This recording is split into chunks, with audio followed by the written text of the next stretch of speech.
Hello from my COVID home office in Ottawa. My name is Scott Hannett. I'm a director with CCSA, the Canadian Centre on Substance Use and Addiction, and I'm a recovering journalist.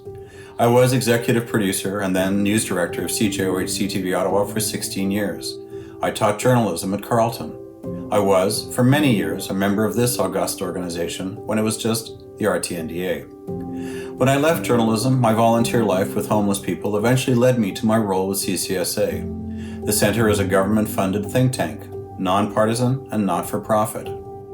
I work with neuroscientists, epidemiologists, psychologists, sociologists, policy wonks, experts on substance and the brain, the impact of alcohol and other drugs on the Canadian economy, low-risk drinking guidelines, and the terrible impact of stigma on people with substance use disorders. In my volunteer work with the Ottawa Mission, I see a lot of people with mental health and substance use disorders, or addictions. Here's the thing. Most people with substance use disorders are not the ragged guys who seek shelter under the roof of the mission. The vast majority are housed and employed, and one of the biggest barriers to them getting better, to seeking treatment, is stigma. You see, decades of research show us that substance use disorder, or SUD, is a diagnosable medical condition. Alcohol use disorder, opioid use disorder, is just that, a disorder, a complex disorder that changes the brain's neural pathways over time. It hijacks the brain to compulsively seek and use substances. So, SUD, or addiction, is not a choice or a moral failing. It is a treatable brain disorder. The roads that lead to substance use disorders are as complex and intertwined as the roads that lead to wellness. Genetics, addiction in your family. Habituation, that drink before dinner, or opioids first prescribed for pain control. Mental health issues such as depression or psychosis, a little something to dull the pain or quiet the voices. Adverse childhood experiences that affect the neural pathways, such as abuse or domestic violence. No single pathway in, no single pathway out. So what does this have to do with you as journalists and thought leaders? Look, it is possible to get better from SUD, to get healthy, but it is even more difficult with the brick wall of stigma standing in the way. I believe that journalism that recognizes substance use disorder as a treatable condition will inspire conversations that inform public perception. Framing problematic substance use and substance use disorder as a health issue first and not a moral failing will lead to greater compassion, public understanding, and improved public policy. The words you use, the images you use to tell your stories matter. Stigma is real. It has a real impact. People die because of stigma. Dr. John Kelly from Harvard Medical School is an expert on the damage that stigma does. He says addiction is the most stigmatized condition in the US and around the world. The World Health Organization says alcohol addiction is at the top of that list. So what is stigma? It's a deeply held set of beliefs about a group of people with at least one attribute in common.